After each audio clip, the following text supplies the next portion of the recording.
Bonjour à tous, aujourd'hui je vous propose l'exercice 2 du concours Tessia 2022 avec ici un exercice sur les identités algébriques. Donc on va manipuler un petit peu des expressions et parmi les 4 ou 5 propositions à chaque fois, il faudra déterminer quelle est la bonne. Donc on est parti tout de suite, vous voyez, avec, eh bien ici, la quantité 2 sur x plus 2 moins 1. Et on vous demande à quoi est-ce qu'elle est égale. Donc on est parti, première question, M7. On nous dit donc que x est différent de moins 2, donc on peut diviser par x plus 2. Qu'est-ce qu'on fait avec ce 2 sur x plus 2 moins 1? Eh bien, on le met au même dénominateur. Donc, on va multiplier le moins 1 par x plus 2 en haut et en bas, ce qui va me donner 2, moins une fois x plus 2. Donc, on peut écrire ça comme ça. Et ensuite, dessous, on aura x plus 2. Alors, en haut, 2 moins x moins 2. Les deux vont s'annuler. Il me reste ici, donc, moins x sur x plus 2. Alors on regarde tout de suite. Est-ce qu'il y a une proposition qui correspond? Oui, c'est la proposition D.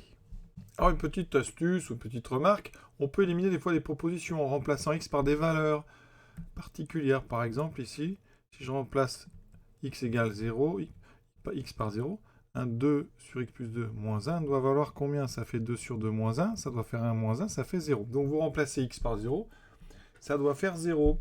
Donc ici, on voit bien que la première ne va pas, puisque ça ne fera pas 0, ça fera 1,5. Ici, en 0, ça fera 4 sur 2, ça ne va pas. Ici, en 0, problème, c'est même pas défini en 0. Donc vous avez le choix entre les deux. Alors le D, en 0, ça fait bien 0. Donc ça n'est pas une façon de finir, parce qu'il faudra quand même faire la différence entre le D et le E, mais on a quand même éliminé, vous voyez très vite, A, B et C. Donc ça peut vous servir, on va essayer dans les autres questions. Étant donné un réel x différent de 1 et moins 1, la quantité 1 sur x plus 1 moins 1 sur x moins 1 est systématiquement égal à... Alors, première chose, effectivement, on a deux valeurs interdites, 1 et moins 1. Alors, ici, eh bien, on peut mettre au même dénominateur. Encore une fois, 1 sur x plus 1, moins 1 sur x moins 1. On va donc, alors je détaille, mais multiplier la première fraction en haut et en bas par x moins 1. La deuxième, en haut et en bas par x plus 1. Et ensuite, on peut comme ça mettre au même dénominateur. Donc, le dénominateur commun sera x plus 1 fois x moins 1. Ensuite, en haut, on aura x moins 1, moins x plus 1. On fait attention ici aux parenthèses. Ça me donne, donc le dénominateur, c'est toujours x plus 1 fois x moins 1. Et en haut, on a x moins 1 moins x moins 1. Attention, hein, ce moins, il est distribué. Conséquence, les x s'annulent. Il me reste moins 2 sur x plus 1 fois x moins 1. Alors là, contrairement à tout à l'heure, on ne nous propose pas cette chose-là. Donc, on va regarder un petit peu plus en détail. Alors, on nous propose ici un 2 et avec un 1 moins x. Alors, effectivement, on a presque ça. Donc, ce que je peux vous proposer, eh bien ici, c'est que dans notre résultat, on va factoriser x moins 1 par moins 1. Et si je vous factorise x moins 1 par moins 1, ça fait x ici. Donc, ça fera moins x, mais ça fera ici plus 1. Et moins x plus 1, et si vous l'écrivez autrement, ça fait 1 moins x. Ensuite, ce moins 1, eh bien, on va le simplifier avec le moins 2. Il va me rester 2 sur x moins 1 fois moins x. Alors, d'habitude, on fait ça plus vite. Quand on a comme ça ici une soustraction, eh bien, on peut changer l'ordre en mettant un moins x, à condition de rajouter un moins quelque part. Vous voyez, donc ici, hop, on rajoute ça et on aura bien x plus 1 fois 1 moins x. Et en haut, on a bien 2, donc la réponse correcte, c'est la B. Encore une fois, on aurait pu éliminer quelques propositions parmi toutes celles qu'on nous donne en prenant la valeur, encore une fois, ici, en 0. Alors pour x égale 0, la valeur qu'on veut, eh bien ça fait 1 sur 0 plus 1, donc 1 sur 1, moins 1 sur 0, moins 1. 1 sur 1 moins, et alors ici les deux moins se simplifient, il me reste 1 plus 1, 2. Donc en 0, ça doit valoir 2 la proposition. Ici, vous voyez, en 0, ça fait 0. Le numérateur s'annule, donc ce n'est pas la bonne. Ici, ça fait un demi, ce n'est pas la bonne. Le E n'est pas bon. On a encore le choix entre la A et la B. Encore une fois, on ne peut pas répondre avec ça, mais on a éliminé beaucoup de propositions. Question M9. Une expression un peu du même type, toujours deux valeurs interdites, 1 moins 1. Voilà, on va donc ici... Alors, on peut mettre au dénominateur, on peut aussi tester les valeurs, donc je mets au même dénominateur parce que c'est l'intérêt de savoir bien manipuler tout ça assez vite. Donc, ça donne ceci, avec x plus 1 fois x moins 1. Je détaille. Ici, j'ai multiplié le deuxième en haut et en bas par x moins 1. Pardon, par x plus 1. Donc, j'ai bien en bas ceci. Pour la première, j'ai dû la multiplier par x moins 1 de façon à avoir le même dénominateur. Donc là-haut, j'ai multiplié par x moins 1. Maintenant, on développe. Donc en haut, x fois x, x carré, x fois moins 1, moins x, moins 1. X plus 1 fois x moins 1. On obtient x carré moins 2x moins 1 sur x plus 1 fois x moins 1. Alors dans tout ça, hein, est-ce qu'on pourrait avoir des simplifications possibles? Eh bien, première chose, x carré moins 2x moins 1, ça ne se factorise ni par x plus 1 ni par x moins 1. Donc on ne peut pas simplifier. Ça veut dire qu'ici, normalement, c'est aucune des autres réponses qui est bonne. Alors comment montrer ça autrement? Eh bien, on teste, encore une fois, je vous l'ai dit, on essaye. Pour x égale 0, eh bien notre quantité, elle vaut combien? 0 sur 1 moins 1 sur moins 1. Ça doit valoir ici donc 1. Ok? 0, moins 1 sur 0, moins 1. Et je teste. Ici en 0, ça fait une valeur interdite. Donc on peut pas. Ici, quand je remplace par 0, 0, ça fera moins 1 sur 1, ça ne marche pas non plus. Ici, ça fera 2 sur moins 1, ça ne marche pas non plus. Ici, ça fera moins 2 sur moins 1, ça ne marche pas non plus, ça doit faire 1. Vous voyez qu'on retrouve l'idée qu'aucune des 4 ABCD n'est bonne. Donc c'est la E qu'il fallait cocher. On continue cette fois-ci, toujours une somme de 2 quotients, A sur B plus B sur A. Alors on nous propose ici, alors on va mettre au même dénominateur, donc la première on va la multiplier par A en haut et en bas, ça me fera du A carré, et la deuxième par B, ça me fera du B carré. J'obtiens donc A carré plus B carré sur A fois B. On regarde, est-ce que j'ai ça comme proposition? Mais ça tombe bien, on a tout de suite la proposition D. Toutes les autres, ici, ne marchent pas. Alors, encore une fois, on peut tester. Si vraiment vous avez un petit doute, vous prenez A égale 1 et B égale 1. Voyons ce que ça donne. A sur B plus B sur A fera 1 sur 1 plus 1 sur 1, ça fera 2. On teste en remplaçant A et B par 1. Donc là, ça me fera 2 sur 2, ça fera 1, ça ne va pas. 1 fois 1 sur 2, ça fera 1 demi, ça ne marche pas. De toute façon, ici, on avait des problèmes de dénominateur. La première expression n'est pas définie en A à cause de cette division ici, et en B à cause de celle-là. Alors qu'ici, on a une impossibilité avec A plus B, donc ça ne va pas. Il faut que la division par A et B reste pour qu'on garde ces valeurs interdites quand A égale 0 et B égale 0, ou B égale 0.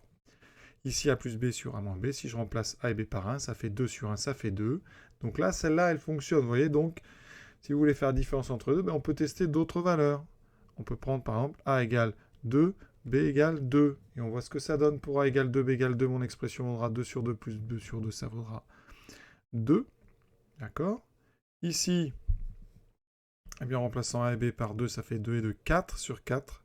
Cette fois-ci, ça ne fait que 1, alors que là, ça devrait faire 2. Donc on peut éliminer, vous voyez, en prenant A égale 2, B égale 2. Mais la meilleure façon ici, rapide, c'était bien sûr de mettre au même dénominateur. M11. Alors ici, on a du B plus 1 sur A sur B. Alors on va regarder ce que ça donne. Pardon, fois A. On regarde ce que ça donne. Donc d'abord, je vais mettre au même dénominateur dans la parenthèse. Ça me fait donc, ici, je vais multiplier ça par A en haut et en bas. J'ai donc B A plus 1 sur A, le tout sur B. Tout ça multiplié par A. Ça me donne donc, alors quand on divise par B, on multiplie par 1 sur B, donc on a ça, et donc on multiplie par A. Que remarque-t-on? Eh bien, ici, quand se rappelant que A est différent de 0, toujours, eh bien, on va pouvoir simplifier ici les deux A. Il va me rester BA plus 1 sur B. Alors on n'a pas ça, donc je vais séparer en deux fractions. Ça me fait B sur A, B plus 1 sur B. Je simplifie ici par B, parce que B est non nul. Donc ça me fait A plus 1 sur B. Est-ce qu'on a ça? Ça tombe bien. C'est la proposition C. Alors, autre méthode. Là, j'ai le même dénominateur. Je vais d'abord multiplier ce A. Ça me donne donc ici, on doit faire ceci fois A. Donc, le A va multiplier que le numérateur, parce que c'est comme si on avait du A sur 1. D'accord? Donc ça me fait B plus 1 sur A fois A, le tout sur B. Alors en haut, on distribue B fois A plus 1 sur A fois A. Alors 1 sur A fois A, c'est comme 1 sur X fois X. Pour A, donc différent de 0, ça fait 1. Donc ça me fait B plus A sur BA plus 1 sur B, pardon. On sépare en deux, et comme tout à l'heure, On obtient ici donc les b qui se simplifient, a plus 1 sur b, donc c'est bien la réponse C. Pour ceux qui veulent éliminer des réponses, alors on peut prendre, premièrement, on va prendre par exemple a égale 1 et b égale 2, essayons ça. B plus 1 sur a sur b fois a vaut combien? Vaut donc 2 plus 1 sur b qui vaut 2 fois a qui vaut 1. Ça me fait 3 sur 2, ça fait 3 demi. Donc je teste. Ici, b plus 1 sur b, ça fera 2 plus 1 demi, ça fera 5 demi, ça ne fait pas 3 demi. A plus 1 sur A, ça me fait 1 plus 1, ça fait 2, on élimine. A plus 1, ça fait 2, on élimine. Vous voyez, on a réussi à en éliminer 3.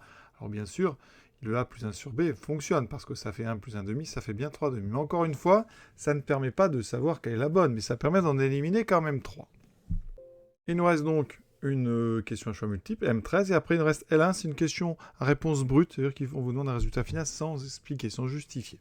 Alors, évidemment, on justifie. Alors M13, on est sur quelque chose déjà d'un petit peu plus conséquent, avec des puissances moins 1, donc A-1 plus B-1 sur A-B, plus A plus B divisé par A puissance moins 1, moins B puissance moins 1, et A et B sont toujours non nuls. Pourquoi? Eh bien ici, effectivement, on va avoir du A puissance moins 1. Alors qu'est-ce que c'est que A puissance moins 1? Alors, je vais vous donner X puissance moins 1.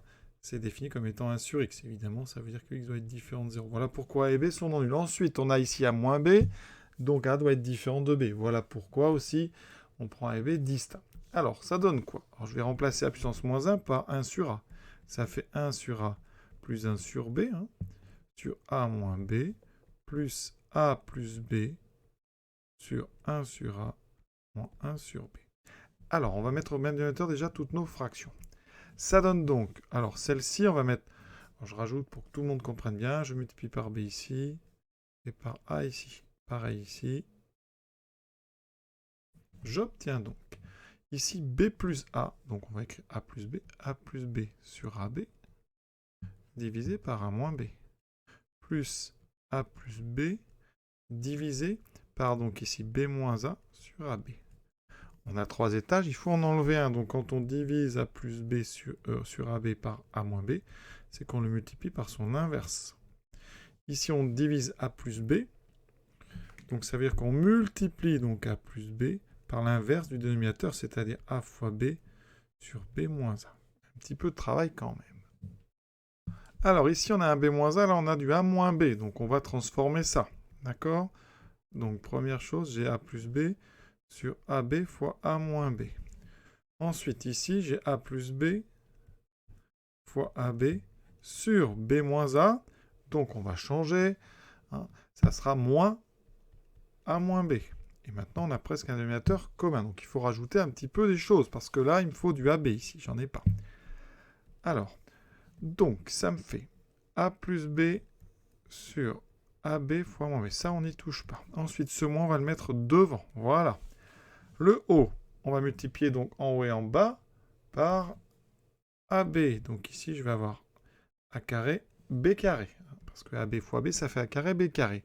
J'ai donc ici A plus B fois A carré, B carré, ici, sur. Ici, donc AB fois A moins B. On a donc le même dénominateur. Vous remarquez aussi quelque chose, c'est que ici, on a un facteur commun en haut, A plus B. Donc je peux factoriser par A plus B. A plus B fois 1 moins, alors ici j'avais écrit A carré, B carré, on va plutôt écrire AB carré. Et donc ici, AB fois 1 moins B. Dans les résultats, on a 3 facteurs. Donc là, je dois factoriser 1 moins AB carré, c'est une identité remarquable, c'est A moins B carré. Et 1 moins AB carré, c'est 1 carré moins AB carré. On transforme. J'obtiens donc, alors le dénominateur, lui, ne bouge pas, c'est AB fois A moins B. D'accord? A et B sont non nuls, A est différent de B, ça c'est bien. On a A plus B fois donc 1 moins AB fois 1 plus AB. J'explique. J'ai utilisé ici cette fameuse identité remarquable A carré moins B carré qui donne A moins B fois A plus B. Je l'ai utilisé avec grand A égale 1 et grand B égale AB. J'obtiens effectivement ce qu'on me propose dans la réponse E. C'est exactement la E, donc c'est parfait. Donc on a terminé cette question à M13. Alors, on aurait pu tester quelques valeurs. Alors là, on ne peut pas prendre n'importe quoi. Donc je vais prendre A égale 1, mais par contre, je dois prendre B, je ne peux pas prendre B égale 1. Donc je vais prendre par exemple B égale moins 1. Alors en haut, l'inverse de 1, c'est 1. L'inverse de moins 1, c'est moins 1. Donc là-haut, j'ai 1 moins 1. Sur donc 1 moins moins 1 sur 2, ça fera 0. Et ici, plus 1 moins b, ça fait 1 moins 1. Sur l'inverse de a, donc 1, moins moins 1. Donc ça fait plus 1, ça fait 2. Conclusion, ça doit faire 0 quand a égale 1 et b égale moins 1. Je teste. A plus b, ça fait 0. Donc la première, elle marche. A plus b, ça fait 0. Ici, par contre, moins a fois b. Donc ça ne peut pas faire 0. Donc ici, eh bien, on peut l'enlever. Effectivement, la dernière fait bien 0. Donc vous voyez, on a réussi à éliminer la d. C'est pas facile à éliminer quand les expressions sont très grandes et qu'il y a des inverses partout. Donc cette méthode, vous voyez, elle a ses limites. Il faut savoir de toute façon manipuler l'algèbre. Question L1. Alors là, c'est une question, il n'y a pas de choix multiple. Vous devez donner la réponse. Développer et simplifier cette expression. Alors, on va donc l'écrire. Alors c'est un travail déjà, premièrement, d'identité remarquable classique. Et après, une identité remarquable avec A plus B plus C. Enfin, A plus B ici, moins 1. Il y a 3 termes, donc c'est un petit peu plus difficile que d'habitude. Comment fait-on? Alors, première chose, on va développer A moins B au carré. Ça, c'est donc l'identité remarquable classique. Le carré de A, le double produit, 2 fois A fois B sur 2, le carré de B sur 2. Donc je l'écris, on fera le développement après. Voilà. Ensuite, si on est donc au lycée et qu'on ne connaît pas les autres, eh bien on fait A plus B moins 1 fois plus B moins 1. Et on va tout développer avec la double distributivité. Ça me fera ici donc 2A carré. Moins 2 fois 2. Alors ici, les deux se simplifient. Il me reste moins 2AB. Ensuite, plus B carré sur 4 fois 2, ça fera B carré sur 2. On développe. Ici, on aura A fois A carré, plus AB moins A. J'ai développé tout ce A. Maintenant, le B, plus BA, j'écris AB, plus B carré moins B. Et maintenant, le moins 1, moins A moins B, plus 1. On regarde. Alors, on commence par les carrés. À la rigueur, 2A carré plus A carré, ça fait 3A carré. Donc, je me suis occupé de ça. Ensuite, les B carrés, j'en ai ici 1 demi et là, j'en ai 1. Donc, ça me fait plus 3 demi de B carré. Ensuite, je m'occupe des AB. Alors ici, j'en ai moins 2. Là, j'ai AB et AB. Donc, tout ça, ça s'annule. Et ensuite, il me reste donc moins A, moins 2A. Moins B, moins 2B, plus 1. Et j'ai bien utilisé et compté tous les termes. Voilà la réponse qu'on attendait de vous. Il existe une autre façon de faire. Si vous avez réfléchi un petit peu à A plus B plus C au carré, eh bien on peut le développer sans passer par la double distribution ici. Je vous montre ça tout de suite. Alors, on fait de la même façon pour notre début, là. Donc ça me fera 2A carré moins 2AB plus B carré sur 2. Et ensuite, on développe A plus B moins 1 au carré. Alors, on aura d'abord les 3 carrés. A carré plus B carré plus E carré de moins 1. Et ensuite, vous aurez tous les doubles produits. Donc, les doubles produits, vous avez AB. Vous avez le double produit avec A et moins 1, donc moins 2A. Et vous avez le double produit avec 2B, donc moins 2B. Et on a terminé, vous voyez. Alors ici, on remarque qu'effectivement, les AB s'annulent. Il vous reste donc tout ce que j'ai donné tout à l'heure. Donc 3A carré, 3 demi de B carré. Ensuite, moins 2A, moins 2B, plus 1. Alors s'il y avait des doutes, vous pouvez peut-être vérifier avec quelques valeurs. Donc je vous dis, on peut prendre des valeurs simples. Si on prend A égale B égale 0, A vaut combien? Celui qu'on me donne dans le texte, tout s'annule sauf le moins 1. Donc j'ai moins 1 au carré, ça doit valoir 1. Dans ce que j'ai trouvé moi, si je remplace tout par 0, A et B, il me reste effectivement plus 1. Donc c'est bon signe. C'est loin d'être une preuve. Si je prends A égale 1 et B égale 2 pour pouvoir simplifier, grand A vaut 2 fois 1 moins 2 sur 2, donc 1 moins 1, ça fera 0. Plus, donc A plus B, ça fait 3 moins 1, 2 au carré, ça doit me donner 4. Ce que je trouve ici, ça donne quoi? Pour A égale 1, B égale 2, ça fera 3 fois A au carré, donc 3, plus, alors B carré fera 4 sur 2, ça fera 2 fois 3, ça fait 6, moins 2A, moins 2, moins 2B, ça fait moins 4, plus 1. Alors, 3 et 6, 9 et 1, 10. 10 moins 6, ça fait 4. Donc, c'est bon signe. Après, de vous dire que c'est une preuve, non. Mais c'est quand même bon signe que pour deux couples, déjà, mon polynôme, ici, donne le même résultat. Voilà, cet exercice 2 est terminé. Pour ceux que ça intéresse, la suite, on va poursuivre sur des équations et des inéquations, dont voici les 3 premières. Je vous souhaite une bonne fin de journée à tous et à très bientôt.